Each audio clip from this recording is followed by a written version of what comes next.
WRPS Rockland is being recorded by WRPS. With that, I'll take a motion to open the meeting. Motion. Seconded. All in favor? Aye. Aye. Meeting is now open. I make a motion to approve the minutes of the last meeting. Yes, I second it. All in favor? Aye. Aye.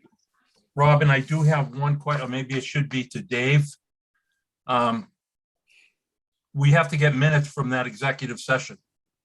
I don't know if you have the young lady from I'm not sure how to get those. I'm not sure if they give them out. I'll look into it for you.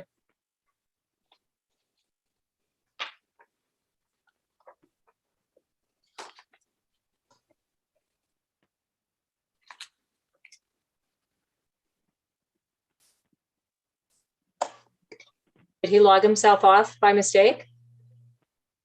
I think he may have.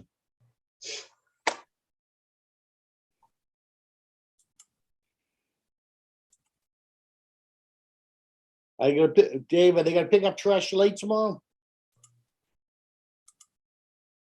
Go again, Dan? Are they gonna pick up trash tomorrow late? Oh, I think the Board of Health is planning on, they just didn't want any of the trash out tonight, and I think they'll probably make a call on that tomorrow. Usually when we get these, the windy weather, she tries to hold off on it, so it's not a mess in the morning. It's Okay. 7 o'clock in the morning, they show up at my house. Yeah, same here. Dave, could you ask the young lady from Clifford and Kenny to get us the minutes of the executive session? Right. I think Robin just said that when you logged off, she would take care of that. We'll look into that tomorrow morning. Okay, so we'll hold off on that tomorrow. Abatements, Robin? There is a girl that joined the meeting, a woman, Melissa Brown, who has an abatement request for 6 Lauren Drive. Do you want to address that, Melissa? Sure. Hi, I'm Melissa. I live at 6 Lauren Drive with William O'Neill. And we had about 2 years worth of issues with water bills, and we were all of a sudden lumped sum to one water bill after 8 quarters.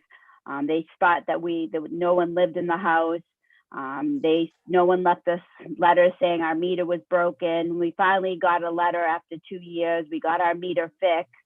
And in December, I got a bill for between the two, water and the sewer, close to $900 that I wasn't expecting.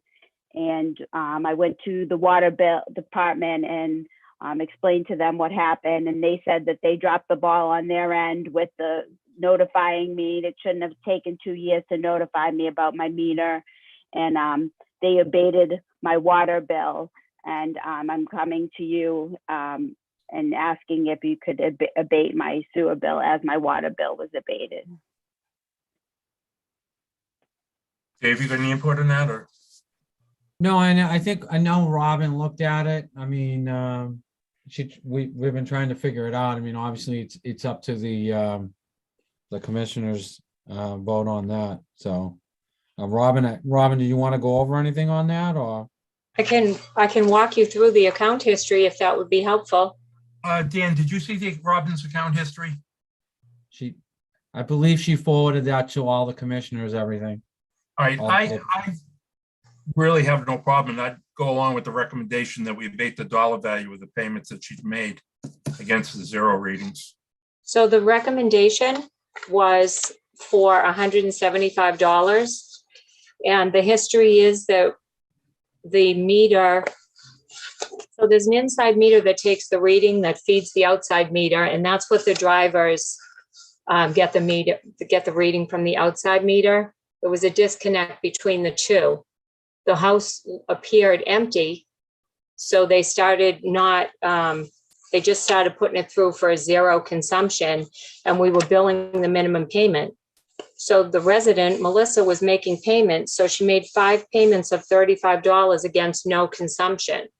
So when it looked occupied again, the water department then assessed 1,000 cubic feet, sent a bill. with a letter. So granted, that was 5 quarters in, so I understand what Melissa is saying. So the payments that she had made against the zero consumption total $175. And the recommendation is to abate that $175 because we would be charging her again for that consumption now that we have a good reading. Mhm. She also made a payment for $49.40 against the 1,000, but that was accurate. And so I didn't factor it into the equation. Okay, then I'd go along with making a motion that we were abate the 175. Dan, I make the second. all in favor? Aye. Aye. That's sufficient, Melissa? Yes, I think the bill was like $350, so I would just pay the difference. Robin?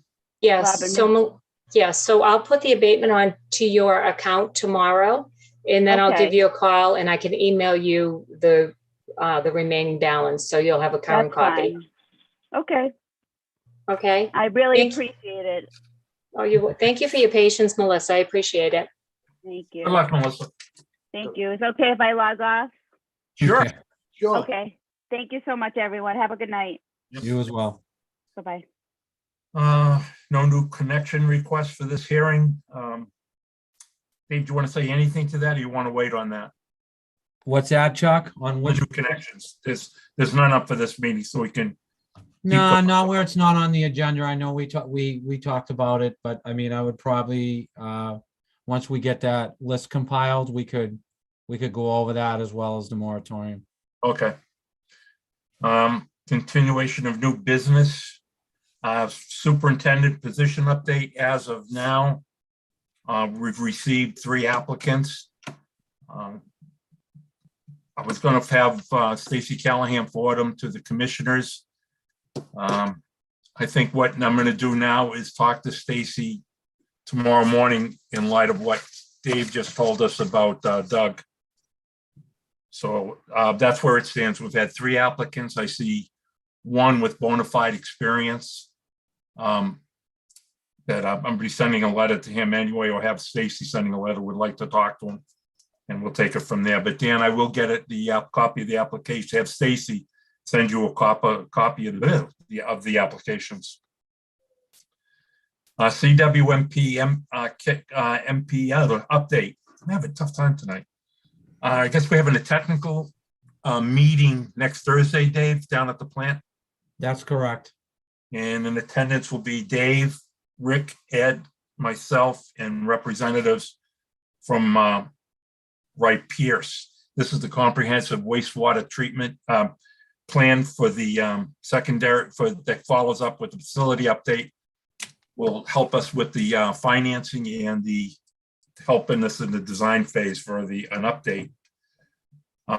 What I would like to do at that point is sometime either at our next meeting in March or at another meeting. I got to work out a date with Wright Pierce that I'm going to have them do a 15-minute overview of just the project and let the public ask some quick questions of what it should achieve and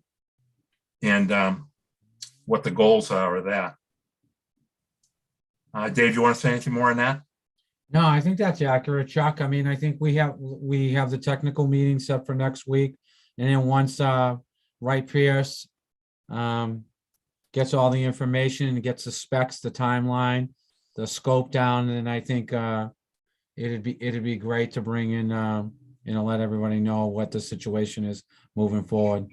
Have they asked for any more technical data? Ed, Dave, Rick? They haven't on my end.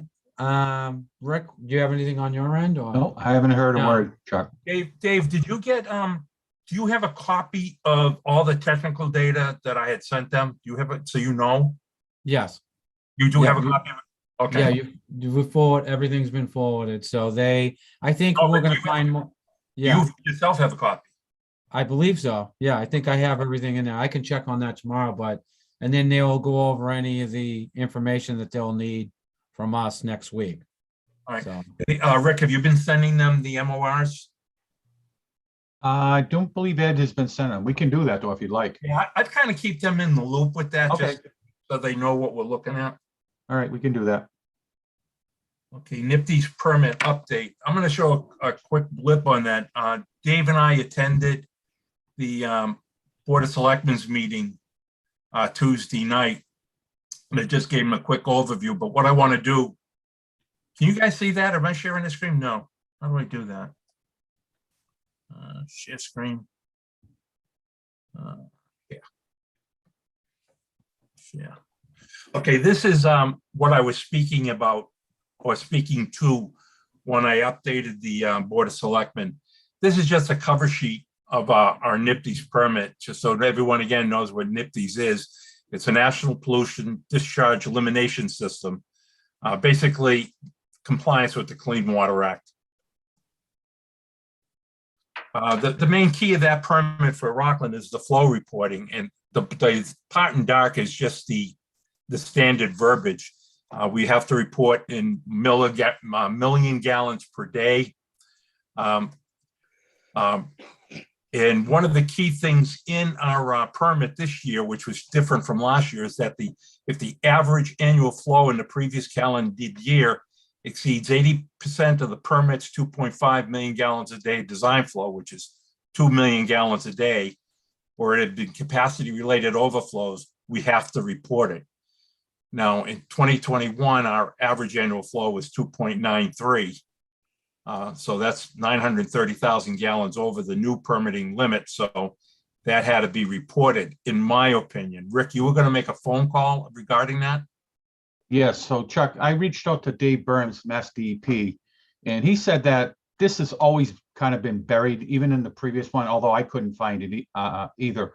But what he basically said to me in the email was, you know, we're always going to have to send this report in. The only way we won't have to do this report is if we ever go below 2.0. And as you know, I can't tell you the last time we were below 2.0. So that just kind of covers their, them that we're going to be sending this report annually until further notice. Well, how about this? Why don't we send in a letter, or just a letter stating that dictating that conversation to Dave Turin? Yep, I can do that. I have the email. I have an email from Dave. Okay, to Dave Turin? No, there's too many Daves. Dave Burns. Okay, can I get a copy of that? And if you would, just keep that close to your vest and somewhere where you can refer to it real quick. Okay. Okay, so I was going to say that those would just affect any of our new connections going on, because as Rick just said, we're 2.9 now. That was our average last year, and I can bet this month is going to be way over that. The special conditions in that permit, the preventative maintenance programs, Rick and Suez are right on top of that. I mean, I don't know if you saw the meetings, but I gave you some good kudos at the selectmen's because you guys have earned it. Okay. But all I would do on that is make sure that you go through it and just maybe put a note in it that it was amended to reflect what we're doing and date it this year, just so they know we're looking at it. In there also is just an update that we've got to renew our description of the permit program for preventing I&I unauthorized discharges of wastewater, including overflow, bypasses, and programs to identify sources of I&I. And it's both in the residential area, and that's control of illegal sump pumps and roof downspouts. I know we've done that before. But people in the audience, if we were going to stick to the regulation and the letter of the law, would be going after a lot of homeowners for leaks in the laterals, which the homeowner's responsibility. So I would really stress to people, comply with that illegal sump part, because that would just give grounds to looking at further problems at the residence. We've got to update and redo that educational public outreach program on all aspects of I&I. And we have to we have to come up with a new sewer system I&I program. Now that's due at the end of the year, which would be at the permitting year. I'm going to give a date of it. We should have a new program in place for the end of this year, so we know, we're ahead of the game in case we got to tweak it, because it's got to go in and be approved. And that's got to be written and approved. Well, technically it's got to be approved by February 2023. I'd like to see us go to 2022. Excuse me, and everyone knows the financial situation of the sewer department. We've got to give a detail of how we're going to fund and the sources of those fundings to continue that program. It's going to be difficult. The toughest one, again, is the phosphorus. I know you're probably bored of us hearing it, repeating it, but you know, my sympathy is going out to Rick and the guys who got to comply with that. And again, phosphorus can only be checked between April and October of the year. Year one, we have to come up with a program of evaluation on how we're going to do it. Are we going to do it with chemical or mechanical means? I think Rick and Ed and Dave are, and jump in if you don't agree, I think it's going to require a tertiary system. The funding to investigate our options has been covered with the funding in the CWMP for last year at town meeting. By year two in April, we're going to have to comply with that, which means we're going to have a mechanical structure or electrical in place to deal with that. My gut feeling is, and Rick, again, jump in if you think I'm wrong, I think it's going to require a separate structure to house that. And my estimate of that to comply with just the mechanical, the electrical, the chemical, and the structure is probably going to be in the $300,000 to $500,000 range. That's a 24-month period that is up on April of 2023. Year three is a TBD, to be determined.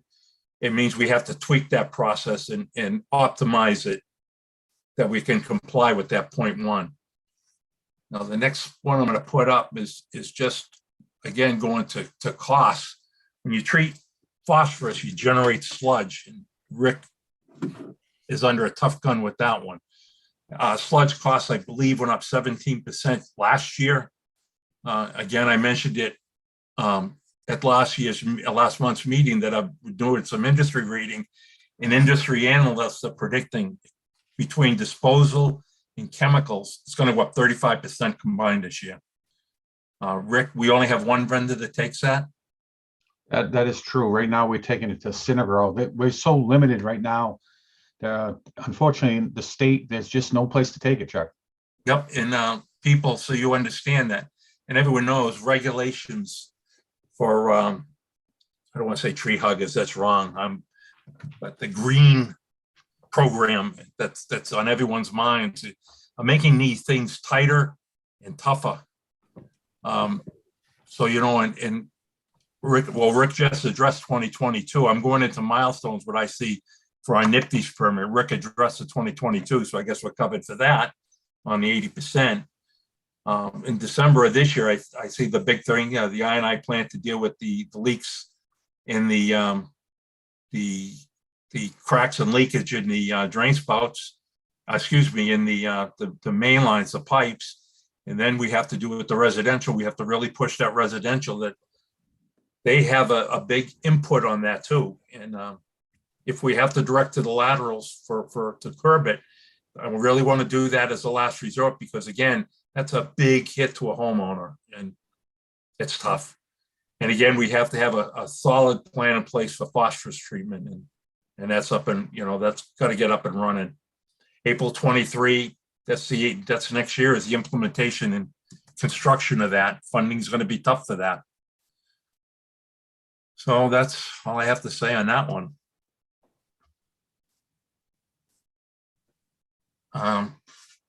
See where we are on that. Rick, Dave, you got anything you want to hand on that? NIPD's? No, I think we talked about it, you know, the other night as well. So on how we have to go about it. I mean, when I went to capital planning, we put on obviously certain items to cover year one.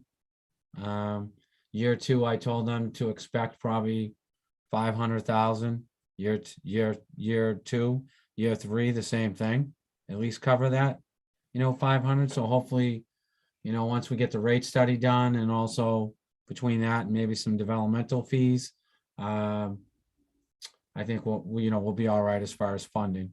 I'll go over a few of that on the superintendent's update as well, with some of the ongoing projects. put that in for articles too, that that I was gonna look at possibly a way, and I'll bounce that off you now, so there's no surprises. Let me see if I can get that up. Can you see those? Nope. Okay, let me get share screen.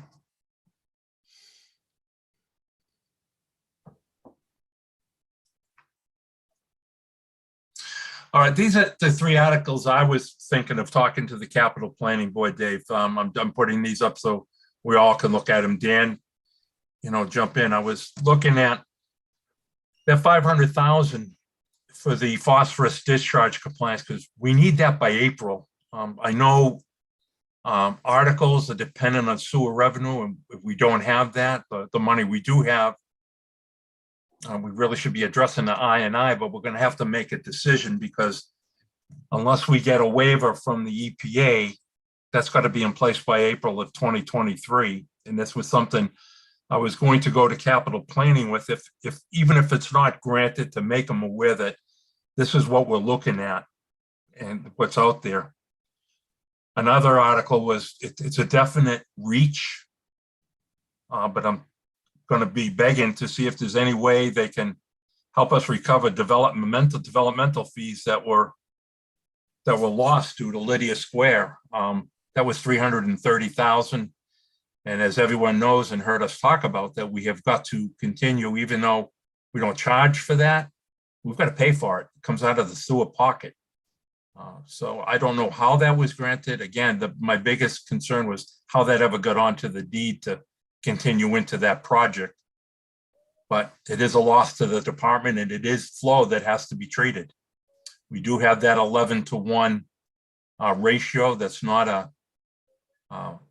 a shot in the dark. That is that 11-to-1 is in our corrective actions that were submitted and approved by the EPA in 2006. So those are real numbers. The third one I was going to go with is an implementation or establishment of a separate legal department fee to get second opinions to help the Rockland Sewer Commission and the Sewer Department in case there were challenges regarding new permit connections based on our EPA permit. We're so high now in our flow. I'm worried that there may be people that take us or take the board to court regarding 40Bs. And again, I want to make sure we've got funding to offset that. Dave, do you want to comment on any of these? Can I send you copies of these to look at? And Yeah, I mean, I can. I mean, you're looking at, so the first article for 500. So they're, like I said, they're aware of the NIPD's permit year 2. So that they do know that's coming, that 500,000. They're aware. I brought that up. but do they know we need it by April of 2023? So again, it's all dependent on what monies we raise at our plant. If we don't have the monies at our plant, this could be a request all you want, but again, it's coming off of revenue at the plant. So if we don't have 500,000 at the plant, we can't put an article in for 500,000. What about other funds that are available to the town? I heard there was a 1.5 million or 4.5 million cash surplus or other funds. Well, that is, you're talking about free cash from the Yes. town's fund? Yeah. So again, sewer and water are totally regulated by their self-entity in town. So you wouldn't be able to access those funds. The Okay. sewer department works strictly off of receipts besides any additional grants like the ARPA funding that I'll be talking about with the digester boiler. And then obviously the sewer department development fund reimbursement, again, that's still working off of revenues from the sewer department. So if you were to put an article in there for 330, it's still coming out of the same spot. You'd be taking it out of 330 out of receipts out of the sewer department. Again, bear with me as a newbie to the town government. I'm Right. looking for them, if anything, if they could just supplement the fund that we waived to help the town out. I mean, Yeah, What they It's still- better realize is we still have to treat it. Again, the sewer department, like I've said, is you're working off a receipt, so you can't go after monies in free cash. It's not a capital expenditure. Okay. really. And then Okay. as far as the legal fund, I mean, I would say at one point, if you're adamant about getting that, I would add that eventually, once you get developmental fees and we have some monies coming in based off of rate study and rate base, that you could add that into your general budget. Have that as a carry item into your general budget, as a line item in your ledger. So that's how I would move forward with that. Okay, can I ask if you could set some time aside Monday and Tuesday to educate me and talk to me about this? Yeah, absolutely. All right, I'll talk to you over the week. Let me Yep. out of this.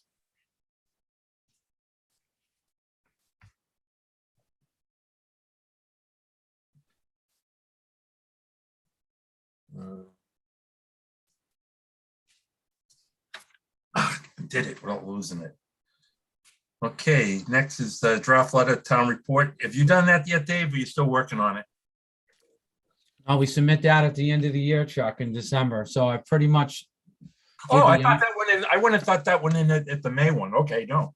If that No. goes in December, nope. I will, so that's in print, so I will send a copy of it out to the commissioners, so Okay, that includes the INI report, capital projects, general budget, Rick's, it includes, Suez's report on any maintenance items were done at the plant, and also includes any INI or large ticket items that the town of Abington did as well. okay. Yeah. Okay, where do we stand on the flow meters? You were gonna, last meeting, you said that you were gonna have a couple vendors in. Yeah, so I mean, Rick's been great about working with us. So what we've been doing is we've been pricing out the flow meters, and the prices are substantial. So we're also trying to get prices on what it would cost to sub that out to like a company. Like I've been looking at flow assessments. Rick actually found somebody, I think, a little cheaper than flow assessments that actually makes the flow meters. And so we're getting numbers to kind of coincide with the effluent meter that we have to do as part of the NIPD's permit. So we figured if we could probably bid that out through Suez as a change order, and then do that effluent meter, and then get a price on maybe 6 areas in town that we'd like to do. So price per station. Whereas, we're very limited on what we have for staff. So it's myself and Robin. So by the time, we were to install, or we subbed it out to Suez, we're paying those guys because it's not in their general contract. By the time we pay them, per employee, overtime, and then maintenance, and then how many times we have to do the assessment per meter, it's going to be cheaper to subcontract it out to a company that will come out, install said meter, do the assessment on it, the monthly assessment from April to October, on areas that we want to get done. We're still waiting for the final numbers. We believe it's going to be cheaper because we still have to maintain those flow meters as well. And we don't really have anybody that has that knowledge, to maintain a flow meter right now. I was thinking of the portable ones, that one we could have and just, either the magnetic or the ultrasonic ones. That Right. if we repair a pipe, that we install it then, that we could use on another section, not permanently install. No, correct, right. So these would be temporary, but also when you're doing a flow meter assessment or evaluation, these are on 6 to 8 months out of the year. There's a before and after. And then if you have somebody with not the knowledge of installing a flow meter, we are assuming the liability of said flow meter fell, say, into an 8-inch or a 12-inch line, and somehow, we messed it up. Yeah. We're assuming the liability on that. And then also we're assuming even on a portable one, you saw the prices, Chuck, those range from $10,000 to $20,000 per meter. I was getting them like 5 to 10,000. Again, I don't misunderstand me. What I was looking at was a way that when we say we took out 10,000 gallons of I&I, we could say, see, here's the data to support that. Right. That's all I was looking at. No, understandable. And then we could still do that by subbing it out and not assuming the big cost on the meters. okay. Like, yeah, I mean, If we you have make it 6 areas now that 6 areas we'd like to do. And then it may be less the next year, so Okay. we're Like I still said- getting prices on it, and I'll let Rick, you want a Yeah. response on a couple of the quotes that you've got as well? Because Rick's been very helpful and helped me out on that. Sure. So Chuck, I reached out to a company called DBS. So as Dave said, Suez we're gonna take the effluent flow meter and we're gonna run with that project. We're very well experienced in that. I've already got our technical team on that. I've had multiple vendors come in. And like I told Dave, it's not gonna be cheap, I'll be honest with you. I think when the whole project's done, we're probably looking, and I told Dave, probably around $36,000 to put in the effluent flow meter. But at the same time, the gentleman came down this week from the company's called DBS. Unfortunately, Dave wasn't available, but after Dave and I talked this week, he's going to reach out to Dave. I gave him his email, and he's going to come in next week. Him and Dave are going to meet, and he's going to basically just what Dave said.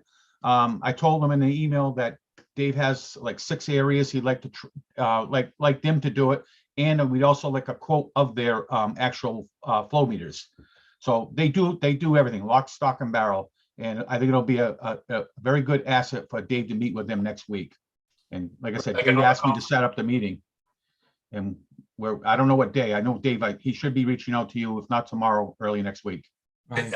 I got all the confidence in the world in you guys. You guys tell me, like I said, that was a shot for me. So if it works, it works. If it don't, you go what you feel comfortable with. Right. Like I said, Rick has reached, so the company that Rick reached out to is literally the company that manufactures the flow meters that other companies use. So we're essentially eliminating the middleman on the cost up on these materials. And then, like I said, obviously there's only 2 town employees on, so we would have to pay Suez, time and a half out of a contractual obligation. And by the time you get done with that, and then the liability of somebody that's not normally handling a flow meter, I think at the end, it's going to just it'll be cost effective for us to subcontract that out. Okay, your call. Your call. Sewer ordinance update. Dave, you were gonna talk to Bob Galvin or come up with something?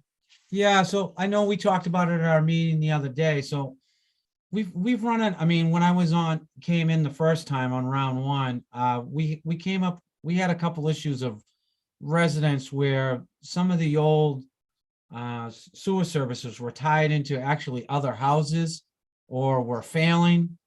And then these homeowners bought the houses and they didn't know about it, till after they bought the houses, and they didn't know about it till maybe a month or 2 later. So what we looked into some of the other towns around us on sewer ordinances, and what we were looking into, and we're very preliminary right now, is 1, we're looking at coming up with, some sort of ordinance saying that before the seller gets rid of said property, that they would have to camera the line or the lateral or the service, as put it in layman's term, to make sure that the said lateral is in good shape. If it's not up to, like, maybe from the 1980s standards up, over to plastic pipe, PVC, cast, and it's not on a failing clay pipe. So what in a lot of towns are mandating this on the seller. It works in junction with like a Title V. If you had a septic system, you would have to get the septic system inspected. So I mean, since I've been on, I've run into 2 situations already, and this would cover us legally, and it also cover the seller legally. That lateral coming out is up to standards before they sell the house. So that was one of them. And I think the other one we talked about is we never really had a permit structure on permits. So we were looking to set up a permit, residential permit, and then also a physical, commercial permit too. So You're at some talking, point- you're talking a paper form. That's correct, right. Hard copies, so we literally could set up a file, once that is done. And that will help us actually tracking, right now, when development's coming in, we're tracking it by how they come in with their Form Ks. So by this, they'd have to fill out a form to apply for it, and then, that would help us monitor development as well. The other thing I was looking at is limiting the time factor that if we issue a permit, they have X amount of time to execute that permit construction wise, or that it's void and Correct. it's not going to carry on in perpetuity. But what I was looking at was in our current ordinance from 2011, section 24A. It says any person proposing a sewer connection shall 45 days notice. And then I found one that said the permit shall be valid for no more than 30 calendar days from date of issue. That's on page 16. So you may want to look at that. Right, What I would say was that if we issue a permit, if someone comes in with a set of plans and we grant them, if say we have the capacity and the flow, if we do issue a permit, that the permit is valid for as long as that flow exists and for 1 year, or if he changes design, the permit's void. So that's what I was hoping you'd run by Galvin. right. Yeah. Well, we're still working on that because that's in injunction with the moratorium that we were talking about. Okay. Last good, meeting. May I Right. speak, Chuck? Remember, yeah, sure, 1 second, but what I'd like to do is hopefully get something in place by April. Do you think that's doable? Some kind of I believe- revisions? Yeah, I believe so. I mean, I would think we would want to have some meetings in between then and then tweak it as we go along. So, Okay. by April, May, you guys would be all set to vote on something. Okay, go ahead, Robin, I'm sorry.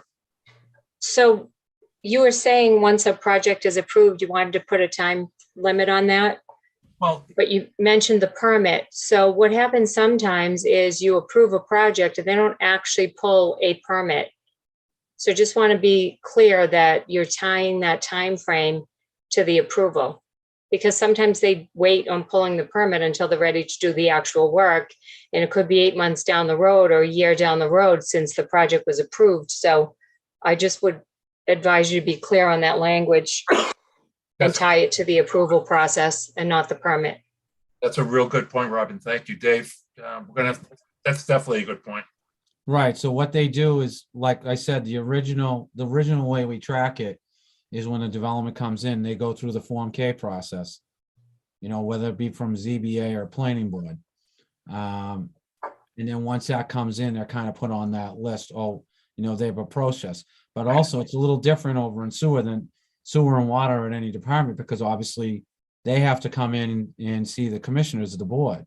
So once they do that, they've been seen, and then you guys can make if you want to look at the plans and then change something, add, for example, like a grinder pump, or if you want to up the size on the diameter of the piping, or you're looking for another type of structure. So those modifications can be done. What we've been doing in the past, so once they come in with the Form K, one, if it has to do, I'm saying if from the highway, they'll come in and they'll do a preliminary and we'll say, look, you got to modify this and that.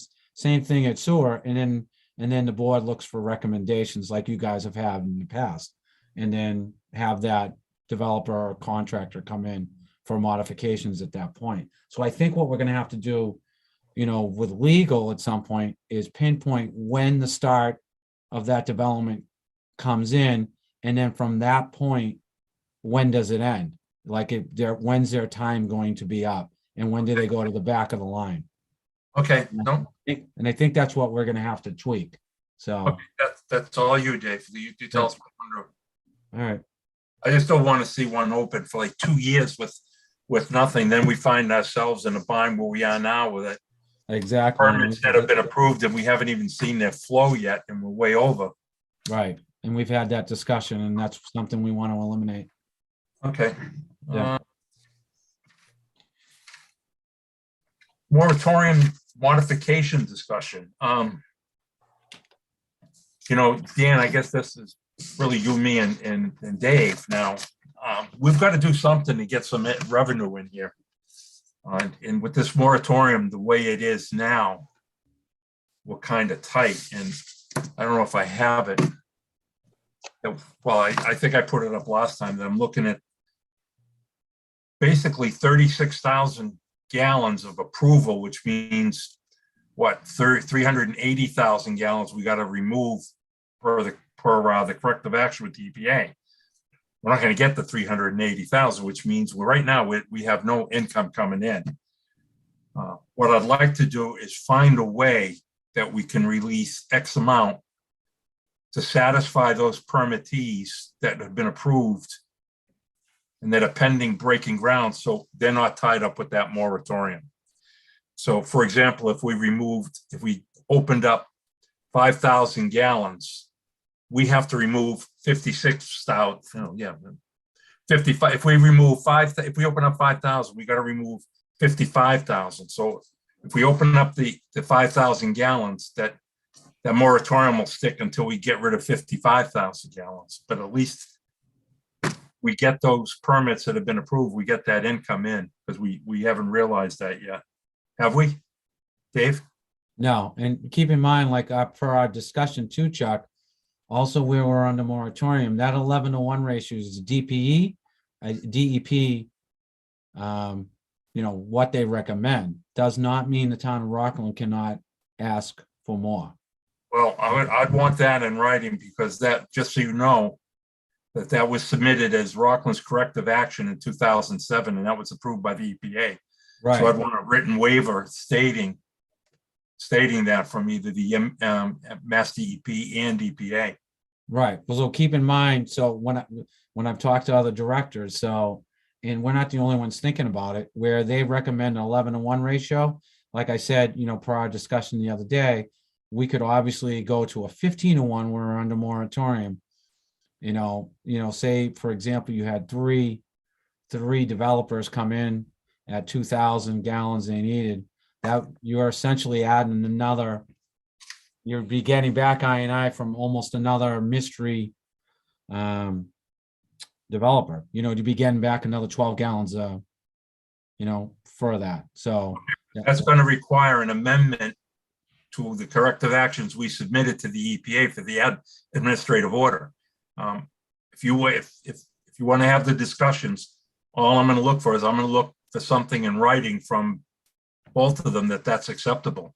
right, which will not be a problem for me, EPA or DEP, because the town is actually overcorrecting it by asking for more I&I removal. Okay, no, one Where thing. we're under moratorium. So, and As long as you then, get it in writing, that's fine with me. mhm. But we're going to stick to it. It's what I don't want to do is just be random. I want to say, okay, we're going to say if it's 5-to-1, it's 5-to-1. But I want to make sure we're consistent. Right, But either way, what we do in that moratorium, we still have got to get below that. But what I'm trying to do is not hurt the people that have already broken ground. correct. Right. I So think it's gonna be a good thing, but like I said, you're gonna have to have a starting point when developers come in, because you're gonna have a waiting list. mhm. And when and just like you brought up, if somebody's on that waiting list too long, they're gonna drop off. And you're also, it's gonna have to be mandated that there is no more release for capacity for another developer to come in until the I&I is met by the developer that already has the permit. So there's a lot of legal that has to get done over the next few months for us to accomplish it. What I don't want to do is get into, what we did in the past, because it's the definition of insanity, doing the same thing over and over and expecting a different result. We Right, were taking the money. What I want to do is make sure that capacity is available before anyone hooks up. right, Nothing to say, okay, you got your permit, we're gonna take your money and release that. That, before he gets a permit, that specific capacity is gonna be available. Correct. You're gonna, that's what I was making reference to, is that, say developer A came in for 2,000 and then we are at a 15-1 remediation on I&I, it's 30,000. That 2,000 is not readily available for the next developer till that 30,000 is met. Right, Right. okay. I'm all for that. So Dan, if you could start putting your thinking cap on and think of some things we'd like to see. I guess that's it for old business, new business, future funding. Future funding, the reason I put that in, Dave, back when we did the Wright Pierce report presentation on June of 21, Mike said that Jennifer or the tenant or Doug were going to reach out to work with us on grants, permitting grants or funding, and they were going to reach out. I haven't heard from him. Have you? Yeah, that's the ARPA funding I was referring to the other day on for the digester boiler, which I could. Oh, I thought you did that. We did. Yeah, we worked in conjunction with Jen and Doug. Okay, but what would it free up some? Well, you're only temporary and part-time. Wouldn't it free up your time if they did that for you 100%? But they Well, still need your input. they'll need the input on the technical data from the digester boiler and how we can, that's why they wanted me down here, just for procurement issues. Okay. Yeah. Okay, that's up to you, Dave. Now you're on. Superintendent update. So that's a good segue to the boiler funding. So originally, we had some articles from 2020, 2021, which we combined to cover the digester boiler. I know we keep being redundant on the sludge, on what sludge is costing us, but without the digester boiler, I mean, I know Rick and I had a conversation the other day that if we did not have the digester boiler, that, sludge would be double, triple, maybe quadruple what we're sending out now. So we're obviously putting in some that as a capital project. So that under the Plymouth County, the funds that the Plymouth County got from the government, we've applied for $500,000 to do the digester boiler, and that is also part of our capital expenditure. And then also the additional gas piping, and also would help us with the effluent meter as part of the NIPD's permit. So that also, what that does is we originally had the digester boiler being done with leftover article money. So that article monies will now go back into our funds. So we will have those monies available to help with some of the NIPD's permit, and also help us with the general budget, where we added $200,000 for I&I budget item moving forward. So, obviously the boiler fund, and that is going to help us out tremendously, because we were able to redistribute the money that we had put aside for that, and that will go back into the general sewer funds. So Hey, that's can I a ask few you a hundred question thousand. on that? Well, you mentioned Yeah. the boiler fund and the digesters. How would it help us getting that digester that's offline back online? Well, that's what With the tilted cover. that's what we're referring to, is completely doing the digester boiler over in that area, besides the gas piping. Okay. So, and then correct me if I'm wrong, Rick, so the digester boiler would be running at capacity at that point once the modifications are done? Yes, that's true. But the other thing is, Dave, Chuck is correct. The other large item we would have to eventually look at would be to replace that cover. Right, But that would come down the road. right. And I think we were looking at what, $500,000 for that? Yep. Right. That was, yep. I know that was what, 200,000, 300,000 last time around? Right, so you gotta add the contingency on how everything's ballooned up, and that's why we were thinking around $500,000 for that. Well, the thing too is that if what they can take that into consideration on their new design. But the one thing I always looked at it, there has to be a way to use that to a potential cash sale for us, is that all, reusable energy somehow. Yeah, it's just a way of capturing it, because from the original study, they were talking about eliminating the digester boiler, but obviously everybody that has I'd be, Any knowledge down here does not want to lose that. I don't that. want to lose it. No. And I may be wrong. I'd leave that to Ed and Rick, but I hate abandoning an asset that I think I can make money on or save me money down the road. But Right. mine, I look at it from the dollar point. I'd leave the technical to Ed and Rick. Right.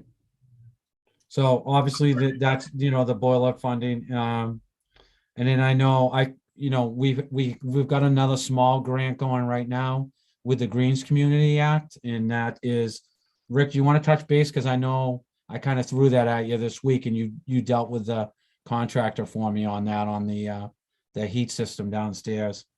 Correct. So what happened was about 3 years ago, we ended up replacing the oil boiler with 2 gas furnaces. Unfortunately, the actuators and the actual heaters themselves are in dire need. Burners work great, but the heat in some of the buildings, especially the generator building, I mean, I can barely keep it at 50 degrees Fahrenheit. So like Dave said, I forgot the name of the group, Dave, that came in. Guardian Energy, yes. So I met with 3 reps from Guardian Energy, and they came in and they took a lot of pictures. So I think they're gonna shoot for a grant to try to get some heat in the buildings that are critical at the wastewater plant. They've helped us in the past too. So They have. the last year when I was here before, we updated all the lighting in the facility LED, and that was all a Greens Community grant that we had that we worked with Jen in Town Hall on. We've been doing it to all the buildings, and then it kind of segue, well, what else can we do with Guardian? And then Guardian came up with a couple of other projects for us, and this is where we moved on this one. So I think it's going to help us in the long run if we can close on that grant, which is it's actually a great example of a cost energy analysis where we could really save a lot. And, you know, Rick, what did you say that you and Ed said that you guys have been saving anyways, working with National Grid on some of the electrical down there? You've been working, what, 5%? Yes. Yeah. Well, I think Ed said we're saved about 3% right now. Ed is Yeah. actually ahead of it. It's a cohort group that Ed's part of. It's a 3-year project. We're actually in our final year. And the goal is to reduce your kilowatt hours at the facility. And we've done a lot of work, a lot of VFDs, things along that, just saving, putting some of the pumps on timers. So we've actually seen, even though the costs have gone up, we've actually seen our kilowatt hours go down, and that's really the key. So yeah, we're working. It's been a very good effort by both teams, and you know, I'm hoping that will continue. Again, it didn't cost us anything to join. It was a program that Suez put. They selected two of their projects, and one was Rockland, and the second one was East Providence, Rhode Island.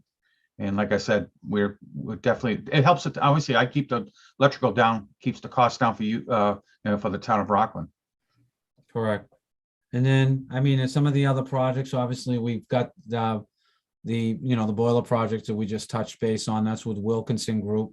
We're getting some more prices on the additional gas piping and some of the other small piecemeal items in the digester boiler, which, you know, I referred to as getting done under the ARPA funds at this point.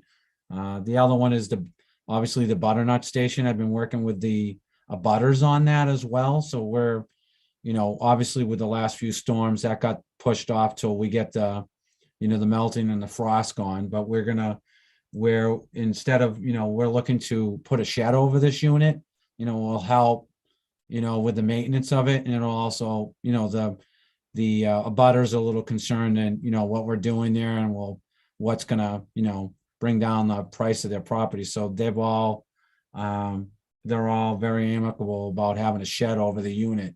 And I think it, you know, in the long run, it's gonna help Suez as a maintenance item. You know, they'll have electrical there, you know, and I think longevity wise, it's gonna, you know, the electrical and all the mechanicals are gonna last longer because it's gonna be housed. So When you get that all wrapped up, do you think it would behoove us to have a little public meeting for the abutters and maybe do a dog and pony overhead so they understand? And oh no, I've already met the abutters. They're all in full agreement on the shed. We're gonna do some plantings around it.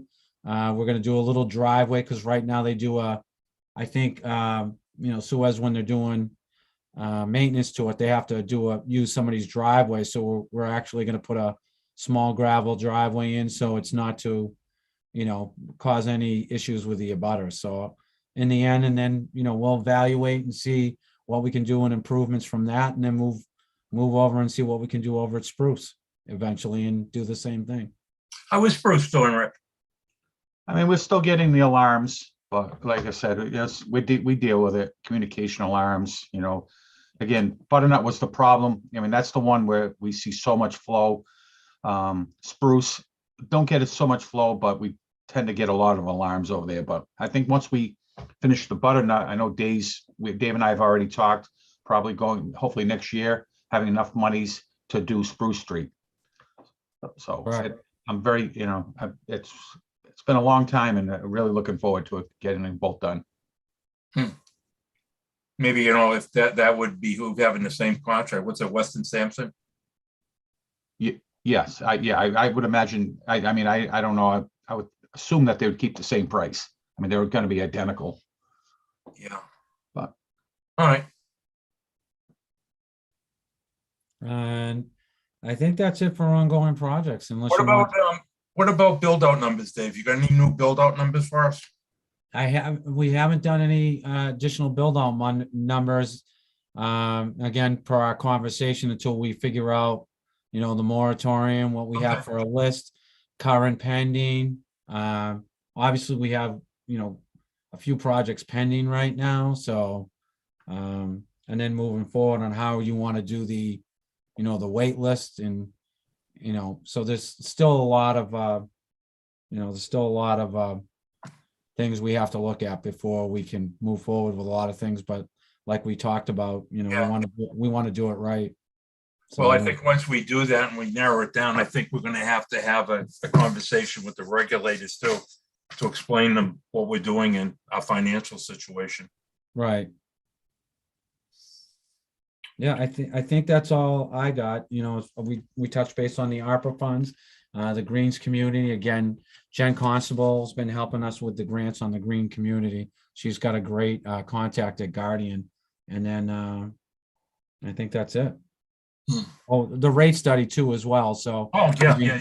yeah, we've been giving the data over to Weston and Sampson on that. We'll probably have the rest of it to them the beginning of next week. I've had to reach out to a couple other departments with some of that data as well, and then they'll come in and we'll have a meeting with them to go over timeline and the scope and tighten that up as well. So If you would mention to them too, that once they get down to the final package, let's face it, it's not going to be a happy thing for the residents. But what I'd like to do is have them do a brief presentation of how they came up with the numbers they did and their recommendations when they come down to that. right. Tell them I promise I'll supply the Kevlar vests. Right. And, keep in mind too, this isn't taken lightly. Obviously we don't want rate increase of any kind, but they're going to have to. It's not like we talked about the other day, the night at Selectmen. It's not like, hey, look at Abington just went up $1. Let's go up $1. That's just common practice 10, 20 years ago. But you have to start thinking about the infrastructure needs, the plant needs. So all that's going to be encompassed in that rate study. Yep, good point. And that's what people need to understand. And the other thing, I'm long-term thinking, that I think Rockland's at the point when you look at our flows and look at what they want for development. I think it's a reality that we have to start considering a secondary substation for the sewer. Right. I'm not saying that's a must, but people have got to realize that is a possibility on the burner. Right. I mean, once we get a hold of this, and then, we get a good grasp of the INI and moving forward on development, and we have that all moving in the right direction, then, maybe moving forward, you got Union Point that eventually will be a build out or something on that. You could get a large project like that with an infrastructure grant coinciding with a project which would help us. If you had another station over there, you could do everything from, Hingham North over to that substation. So, that's just, obviously that's down. Again, we're dreaming and hoping. but Right. It Yeah. is, potential reality. It is with, some of the build out numbers we've had in the past. So, Thanks, Dave. yep. All right, Ricky, you're up. Okay, so I'm gonna just jump back into the NIPD's permit. We've been really busy at the plant. I think we've talked about it in the past. The NIPD's permit and so years ago, we only had a NIPD's permit. Now, in 2022, we now have a NIPD's permit and a Massachusetts state permit. The state permit kind of mimics the NIPD's permit, but they are two separate documents. So I've been, Ed and myself, and we've been very busy with this new permit. The new permit actually became effective on February 1st. I mean, literally about 17 days ago. So we've been, going through the new permit, trying to find, reading everything, seeing what's due now, what's not due. So I came up with a list, and we've touched on this already this evening. But priority number one, and Chuck, you've said this, is this chemical addition project. So Suez we've taken that project and off the town, and we're running ahead with that one. What it basically is, I've already met with our technical team. I'm going to say at least two times already. We've got another meeting next week. So what we're doing is because we have resources, Suez had a technical advisor came down to the facility actually this week, and we did jar testing. So for those, a jar test basically is you take numerous chemicals, you kind of mix them together with your plant effluent, and you come up, and then the samples go out for total phosphorus and ortho P, which is an orthophosphorus. And then the data will come back, we'll analyze the data as a team, and then we kind of determine, okay, so which two chemicals will get us down to that 0.1? And that's where we're at right now. Literally yesterday, the tests got done. Again, professional, not us doing it in-house. I mean, the guy had all the equipment, so he knows what he was doing. This morning, 40 samples went out to Rhode Island Analytical, and probably about 2 weeks, I should get all this data back.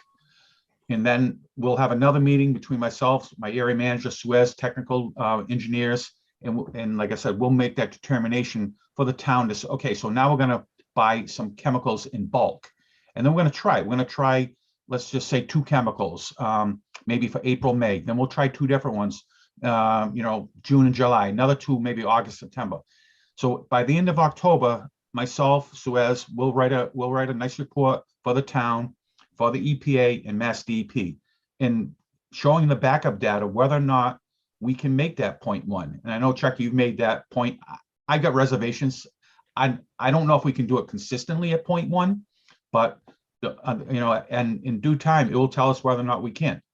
Then the second part of that would be, and you had mentioned this earlier, Chuck, is if we can't, let's say November 1st, we do the reporting, we say, you know what, there's no possible way we're going to do 0.1. That's when now we got to get someone else involved in engineering, Wright Pierce, the CWMP, and that's when you're going to have to look into putting something, a tertiary system, like you had mentioned. It could be as simple as a filtering system. We don't know. I have concerns there then of waiting too long. Why? I agree completely with your approach. Don't get me wrong. I completely agree with it. Right. But what about Suez? Also, I thought the way we had left it last meeting was that you were going to prepare or have your engineers work on a scope of work to go out to bid for in case we do need a tertiary system. Right. And I'm talking to Dave, I'm not sure, I mean, not saying we couldn't do it, but that's not really our strong point. I think our strong point, to be honest with you, is with operations and maintenance. I think I would feel comfortable, I think, if we get your engineers involved, because you remember, Chuck, that first report from Wright Pierce, they had all kinds of great ideas. It's just a matter of, the two teams getting together and decide which system will work down back. But like I said, according to the NIPD's permit, we have to try either a process control, and we've pretty much squeezed that plant as much as we can with process control changes. I mean, literally, as we're speaking right now, we're running 4.2 million gallons through that plant that's only designed for 2.5, and I know the coming rain will be over 5 again. So process, there's not much. The chemicals, it's not worth a shot. We have no choice. We have to do it. And like I said, then come November 1st, Then we have to go to step 2, like you had said earlier in your presentation.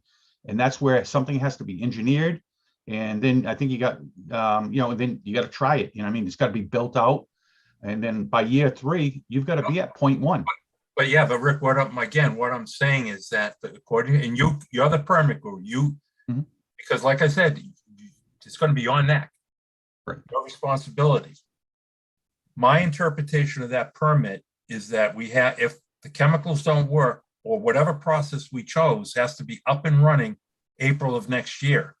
If we have to go mechanical means, a tertiary system, we're not going to have time to develop one and have it in place by April. No, So I think if, Chuck, I think if you get read that going. I think if you read the permit, I'm not sure, I don't have it in front of me. If you read the permit, the scheduling, I'm pretty sure from what I read, we have to be up and running by April of 2025. So, but again, that's going to be here before you know it. It's, I think, Right. 22 is the chemical addition, 23 is, engineering, design, and then 24 is construction. And Okay. then 25 April, you better be at 0.1. But now, your previous superintendent had already talked to the EPA and DEP, and they said as long as the town's being proactive, they'll give you another year. By all means, I agree with you. Well, long as, like I said, but that was my interpretation. If I'm wrong, I'm wrong, and I'm sorry. But No, but like I like I said, said, we're I'd willing rather- to work with the town, but I don't want to speak for Suez. I'm only a project manager down here. So like I said, I can reach to my superiors and we can definitely look at this. But again, honestly, we really have to wait till the end of this chemical addition's done. Right, and you are 100% right. The EPA is not in the business to fine. They will work with you as long as you show continuous efforts and you're not stalling them. They will work with you. So Absolutely. okay, So that's right out of the gate. I mean, literally, we're waiting for the results to come back. Hopefully 2 weeks. Then we'll be purchasing chemicals, and then we're going to start this throughout from April through October. The second part of that, and these are key bullet points for the new permit that just came out. The second one, and Dave's already talked about it, is the effluent flow meter. That Right. has to be up and running by February 1st of 2023.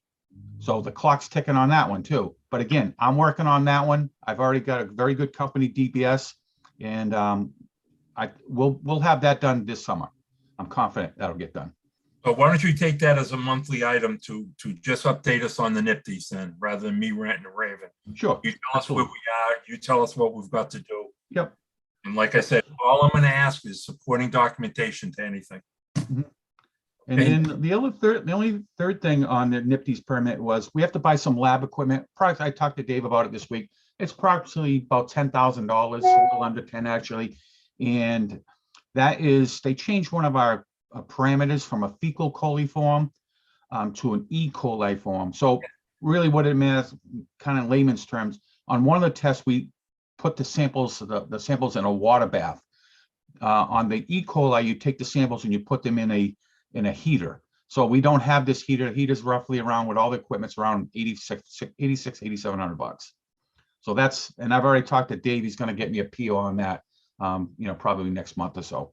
What about PFAS, Rick? Is that going to, I saw that, but I don't think that really amounts to anything, does it? No, not yet. So actually that's being run by the EPA and MSDP, but the EPA first has to approve the labs to actually, to test it. And as of right now, they don't have it. I think from what MassDP said, they could have probably another 18 months, 6 months to 18 months. But once that goes into effect, then I have to start sampling my effluent, my sludge, and if we have any industries, which fortunately in Rockland we don't, they would have to. But I actually talked to Dave about the only ones that we did. Dave, remember I talked to you, what's the car wash place? Correct. Yeah, they're going to have to do it. So we're still, again, I'm going to say we're still 16, maybe 18 months out before we have to worry about PFAS. Okay, that was just at the top, man. I'm sorry, Rick. Nope, no problem. And Okay, so butternut day talk about it. No, wasn't sure what you want. Forest Street, I just put down because you keep mentioning it. I didn't know if that was still a problem to you. We've Nope. already covered that as far as Forest is good. And like we said, repair and maintenance, nothing going on right now. our big focus right now is, is this with the new NIPD's permit. Okay, Staffing, I actually, to help Ed and I out, I actually was able to get Terry, she actually worked at the facility many years ago, and she's a grade 7 operator. So she's been coming down weekly to Rockland to help Ed and I out. I've actually given her some, get me some quotes, things like that. I've had to read the permit, and so we're using her as a resource right now at the wastewater plant oh, to cool. help us out. The other thing, as far as the staffing, I actually just got an email today. The gentleman who I was waiting on last month just passed his driver's license. So Suez is now in the process of hiring him. So we'll be well over our mandatory staffing limit of 8. We'll actually probably be, with Terry, we'll be at 10. So and that's really all I have. Thank you, sir. Mhm. With that, I'll open up to the public. Any quick questions regarding tonight's meeting or anything you'd like to see on next month's agenda? Gone. Well, with that, I'll entertain a motion to close the meeting. I second it. Well, you're gonna make the motion first, Daniel. Oh, I'll make the motion. to I'll close the second meeting. that. Okay. All in favor, aye. Aye. People, thank you very much. Robin, thank you for your help on that abatement issue. You're welcome. Everybody have a good night. Good night. everyone. Good night. Oh, Dave, are you gonna be around tomorrow morning? Yes, just reach out to me. Yep, Okay, talk to you. Good night, everybody. night. How do you do this?